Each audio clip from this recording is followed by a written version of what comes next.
Hi, everyone, and welcome to this week's episode of Confessions of a New Age Goddess. As always, I'm your host, Melissa, the New Age Goddess herself. I know I haven't put out an episode in a while, and that's because I wanted my next episode to be with a guest, so you guys don't just hear me talking all the time. Also, I did promise that I would have guests on the pod, so I'm delivering on that promise. Please help me welcome our first guest, John from Tranquil Waters Float. Welcome. Welcome, John, and thank you for joining us today.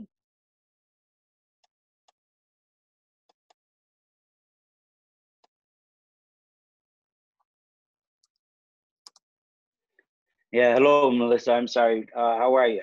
Good, good. How about yourself? I'm good. I'm good. Awesome. Okay, great. Yeah, so just to kind of get started, John, if you could please just introduce yourself, tell us a little bit about yourself, your background, and kind of how you got started in working with float tanks.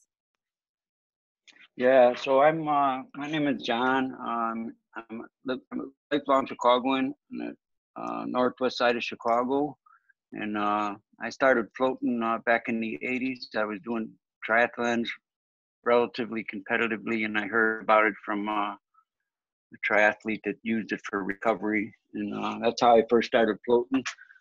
We've been open. We have Tranquil Waters Float. It's a 4 float tank center on the northwest side of Chicago, the far northwest side, up by Edison Park. And we opened up in November of 2016. There was another float place that closed down. It was over by DePaul, and we wanted to try and bring a nice environment to float up here on the northwest side. So we've been open around 4 years. Yeah, definitely. Yeah, I think I went the first time myself when you guys did open. I think I've been at your place 3 or 4 times. I try to go at least once a year. And yeah, I do remember when you guys opened. So yeah, it's been 4 years already. Wow, that's interesting. Okay. And then you did say that you were a triathlete, and that's kind of how you found out about float tanks. It was kind of suggested to you. So could you talk to me a little bit about your background in that?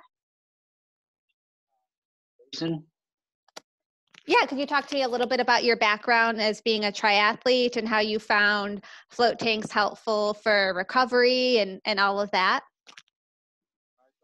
I believe I was like 28, and I got introduced to just to blow off steam, to do something for exercise to clear my head, and got involved with doing triathlons. I'm a swimmer. I used to be a swimmer and biker and whatnot, but I combined the 3 with running. And yeah, so I raced for around 5 or 6 years and did quite a few events. Never any Ironman, not that distance, although I almost did one, but it fell through. But I've done a bunch of half Ironmans, mostly Olympic distance, which is a little bit shorter. Mm-hmm. And I was actually, I believe I was in St. Croix at a race, and it was a half Ironman, and I was working out with some pretty elite athletes there, and they were the ones that recommended do it for muscle recovery, and either before a race or after a race, or just to do it while training as well. And found it real beneficial for muscle recovery and aches and pains, but also to visualize and focus and to try and project how the race was going to go. I also, I mean, I floated somewhat regular then, and found the other aspects of floating quite interesting as well. I always experience different things, a lot of astral projections and out of body experiences and things that are like. So it's quite fascinating, just the environment would floating provides. Yeah, definitely. I mean, I myself, I'm not an athlete, but I do know that the whole reason that I do float tanks for myself is kind of to get into that deep meditative state.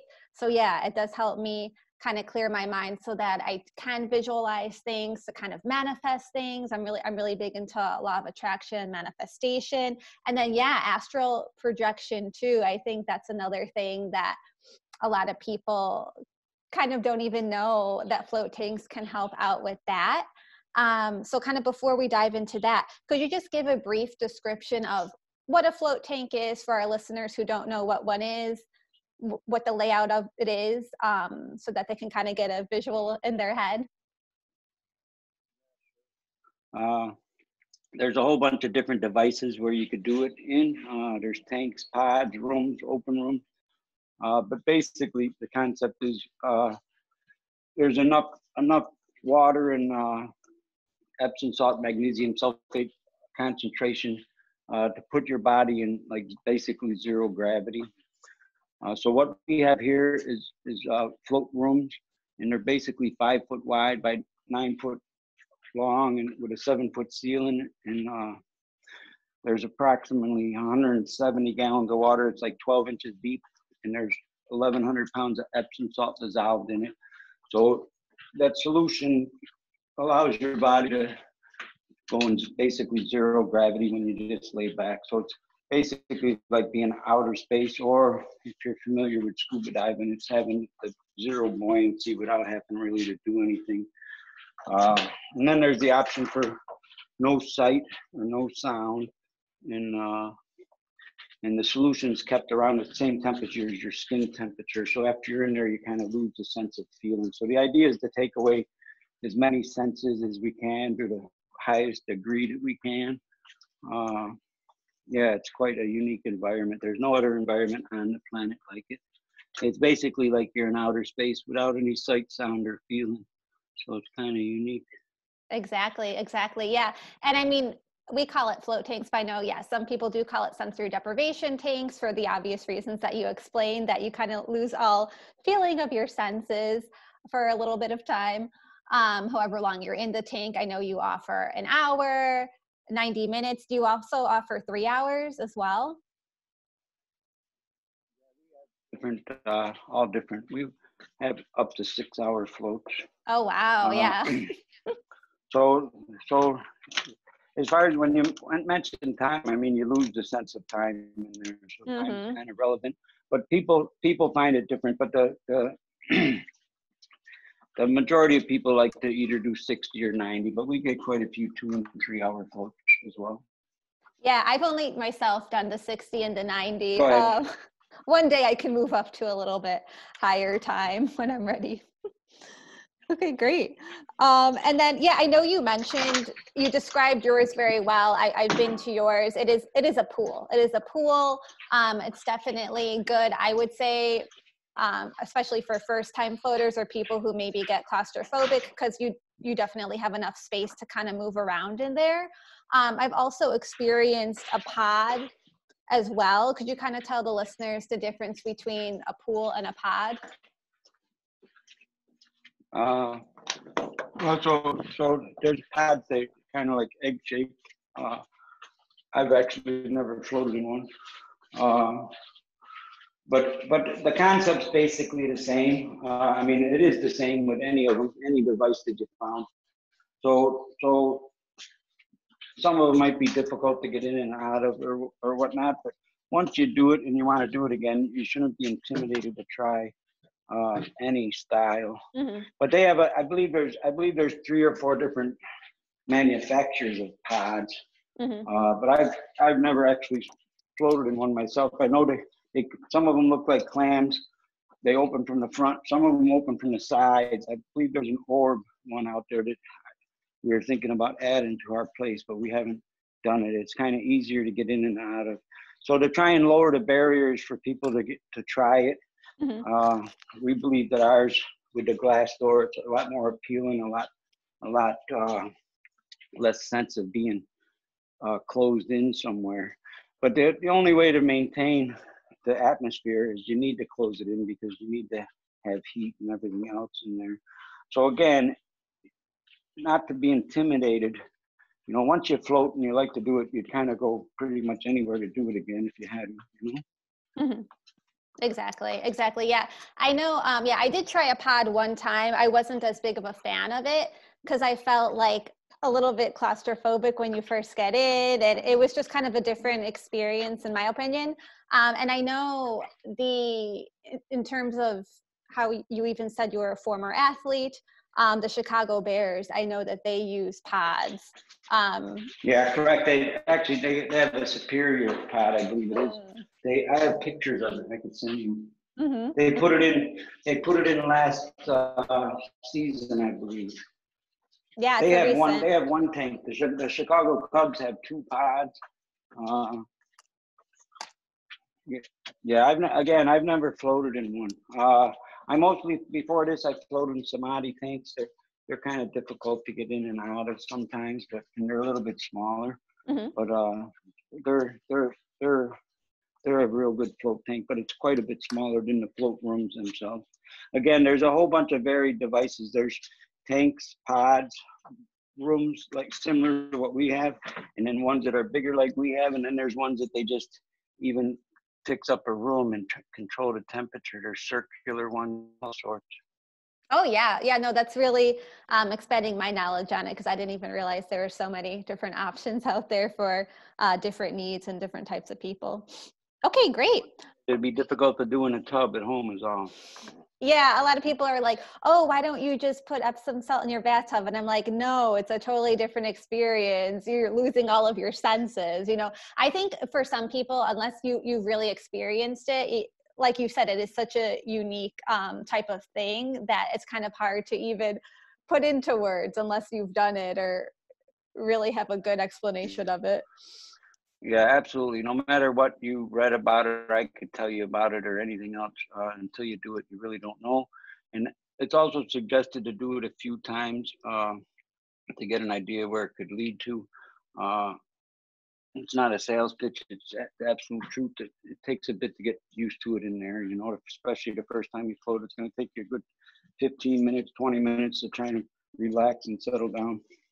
I totally agree. Yeah, I mean, the first time that I did it, I needed the night light for about the first 10 minutes. Yeah, just to get acclimated with it. And then once I felt comfortable, I was able to turn that off and go completely dark, because my body's never experienced that before. So it kind of went like a little bit in shock. And then I was like, oh, I need the night light, turn that on, ease into it. And then you can really feel the full benefit and the full experience. Any of the newer model tanks have the option for different lights or audio as well, which wasn't always the case. But there's been different studies, and as far as the light, I believe, as far as anxiety and different things like that, it produces the same result. Excuse me, whether or not you have the light on or not. But it's good to have the option. Again, some people aren't ready for it, and again, people do it for a myriad of different reasons. Mm-hmm. Totally. Of different reasons and benefits for doing it. Exactly. Okay, great. And then, to kind of branch off of the benefit aspect of it, I know you did say for muscle relaxation and then also for visualization. And then I know you did start talking about astral projection. Could you talk a little bit about what astral projection is for our listeners who are unfamiliar with that term? I mean, again, maybe I'm not using it in the right way. It can vary for anybody, but just to be an outer space traveler, I guess my interpretation of it would be, tying in with being out of body experience, and to project it. I don't know if you're familiar with lucid dreaming or anything like that, where you can project your dreams. But to do that as well in there, again, I'm kind of mentally, some people might think I'm not all there with certain things. But it's just a great environment with the absence of nothing to project something. And again, that could go all different ways, whether or not you're traveling in space, a feeling of, or mental stuff even, or processes of thought. But yeah, it can get, you mentioned yourself with trying to meditate in there. Mm-hmm. And I mean, it can provide a perfect environment to do that, or any other self-reflection stuff. People use it. There's accelerated learning. Your brain automatically goes into like theta state, yes, pretty much automatically. which normally only happens right before REM sleep. So it's perfectly safe to fall asleep and when you're floating. You won't go under, but it kind of makes for an expensive nap. The idea is to try and be in that in between state. And again, if you want to spend that time trying to project whatever it is, you can practice that, or trying to practice nothing or reverse stuff or anything. You can kind of it can kind of get that astral projection synonymous or whatever. Can kind of get to like a molecule level for me anyway in there. So again, depending on it's good to have intentions with doing this. It's not necessarily good to have expectations. And the float tank seems to provide whatever it is I need at the time when I do it. So I might go in there and not being able to think anything or anything at all, but afterwards, every time I float, I feel better than before I floated. So that's a good thing. Yeah, no, I really liked what you said about going with intentions and then expectations, because you can kind of have that intention of, oh, I want to clear my head, or I kind of want to, astral project or lucid dream, whatever it may be, and then kind of allow the tank or the experience to kind of, to your point, give you the best kind of experience that you need at that time in your life based on what you're processing at the moment. So it's kind of like leaving it up to the universe, but having that intention, a positive intention, stepping into it. Yeah, again, and even if the intention is just to chill out and be away from your phone for an hour or two, or whatever the case may be, or get some quiet, or for muscle recovery, it always feels fantastic. Yeah, I was gonna get to that next. So how does typically somebody feel after they experience a float tank session? So just from that amount of magnesium sulfate, Epsom salt, it reduces inflammation and swelling, improves mobility somewhat as well, but mostly reduces the inflammation and swelling. So even if you're not physically hurting somewhere, it's gonna still I forget the name of the thing, one of the chemicals in your body that helps get rid of, but it also produces endorphin, which is a feel-good hormone somehow, but that's a mental thing. But physically, right, so most people, you'll feel good for anywhere from 24 to 48 hours, a little bit light in your step, a little bit less aches and pains. You'll notice an improvement usually in the quality of your sleep for a day or two after floating. The more you do it, it kind of becomes lasts a little bit longer. It's a little bit more pronounced sometimes. But yeah, again, I kind of caught me at a disadvantage as far as the physical actual to your body. Plus, it allows your spine to decompress in there, to stretch out. Yeah, definitely. And then even just from my experience, I've always noticed that I feel very relaxed that whole day. And I believe that is, Really? from the Epsom salt. I think that has a big contribution to it. And then I also just feel refreshed. I mean, last time, immediately when I came out of the tank, it was like I slept for a whole week. I was just so refreshed just from that 90-minute session. Yeah, good. Yeah, it kind of can act as a reset too, and whether or not that's actual physical stuff, but mentally it does as well. So that, I mean, and your mental thing is everything, as far as your physical feeling. So if you can reset your mental state, physically, it kind of just follows along with it, in my opinion anyway. Oh, for sure. For sure, without a doubt. That's just how it works. You're mentally at a good state, then you're physically going to be at a good state, and it kind of snowballs from there. Okay, great. And then what is something, if someone's a first-time floater, what's something they should kind of know ahead of time before arriving to their session? All right. So again, going back to having an intention rather than an expectation. Uh, and physically, you don't want to like shave or wax Mm-hmm. 24 or 48 hours beforehand. You don't want the salt to irritate or sting your skin. You want to try and avoid caffeine right beforehand. You don't want to load up on Red Bull, although I've done it before as well. But you don't, especially the first time, you don't want to do that. You want to have a little something in your stomach. You don't want to have your stomach like making noises and gargling or whatnot. You know, and that's about it probably. They all go by reservations. Us and anybody else as well, especially with this COVID. Mm-hmm. Uh, so, right, a few things specific for any COVID stuff.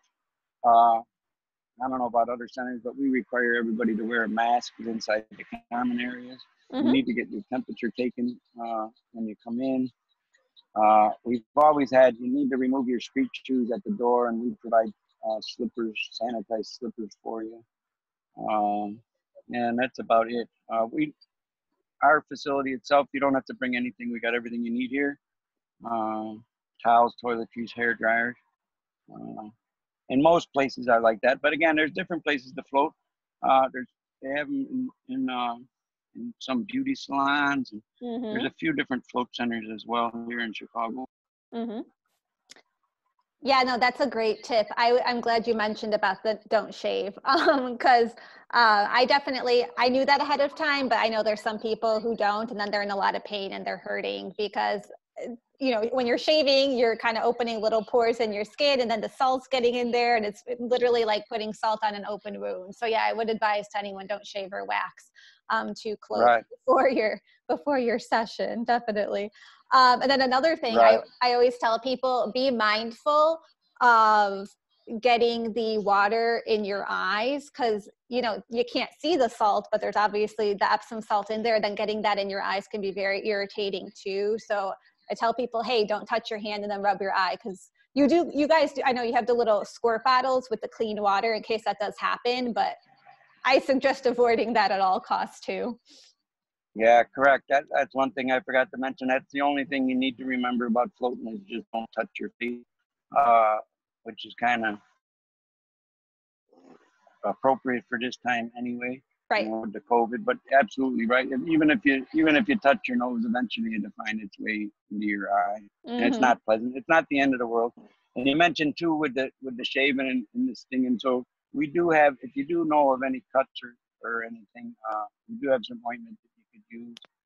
But you don't want to be in there in painful. If for some reason you did have a cut and you were in there and put up with the pain, and it actually helped heal the wound. But you don't want to put yourself in a painful situation. The idea is to be chill in there and relax. Exactly. Okay, good. And then, yeah, other than that, could you kind of tell us about some of the other services that you provide? I remember when I went there, you also had a hydro massage as well. Could you talk a little bit about that?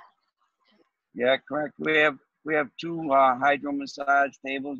The best way to describe them would be maybe like a hot tub without getting wet. It's all climate controlled, and it's basically a table with a membrane that you lay on top, and there's heated water that's with jets, and you can control the intensity and where you want it to go, and it's automatic. And then there's some videos and whatever, or games and different stuff. It's a computer screen, so it's like a phone. It's all touchscreen. You control it. Nobody touches you. And we also anything, basically a lot of stuff in here. I'm a junker antiquer by trade, and different stuff. So we have a lot of different oddball retail stuff here. We also do some CBD products, and of course we have some Epsom salt. Mm-hmm. Uh, we actually carry some zero shoes. I don't know if you're familiar with barefoot runners. Oh, yes, The yes. barefoot shoes. Yeah, they're out of Colorado. Awesome. Yeah. So it's really a full immersive experience, and you can kind of take some of that calmness and chill products with you when you leave the center as well. Okay, great. And then, yeah, if you just kind of wanted to promote yourself again, the name of the company, your address, and your website so people can find you, please feel free to do so. Yeah, sure. So we're Tranquil Waters Float. We're located at 7258 North Harlem in Chicago. It's just north of Tui. We're right across from Niles is across the street, and Park Ridge is like 6 blocks away. We're all the way at the far northwest end of the city by O'Hare. And we'd love to have you come experience floating with us. And if you can't come experience floating with us, we'd love to have you go experience floating somewhere here in Chicago or wherever your travels may be.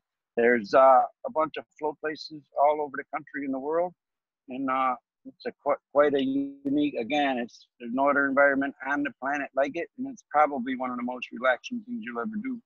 So wherever you can get in to do it would be a good idea. And as far as this COVID goes, again, floating's been around a long time, and we've always been very, very crazy with hygienics or cleanliness as well. Almost all float places, just because it's kind of a thing that it demands that already to begin with. And so with the COVID, again, we're doing all sorts of extra stuff to try and make it clean as we can. We're specifically using UVC lighting throughout our entire space, along with the float rooms as well. But yeah, absolutely, we'd love to have you come float with us. Yes. Oh, and our website is tranquilwatersfloat.com or twfloat.com. And I believe that's our thing on Instagram and Facebook as well. And our phone number is 773-290-2400 or 844-TW-FLOAT. Perfect. Okay, great. All right. Well, thank you for joining us today, John. And I hope you have a good rest of your day. Yeah, thanks. You as well, Melissa. And thank you very much. And it was a pleasure to talk with you. Likewise. Thank you. Bye-bye.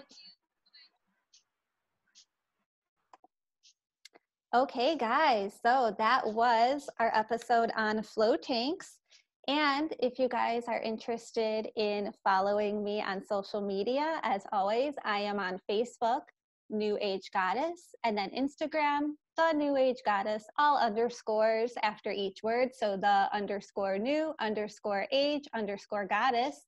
And thank you for joining me for this week's episode. Namaste.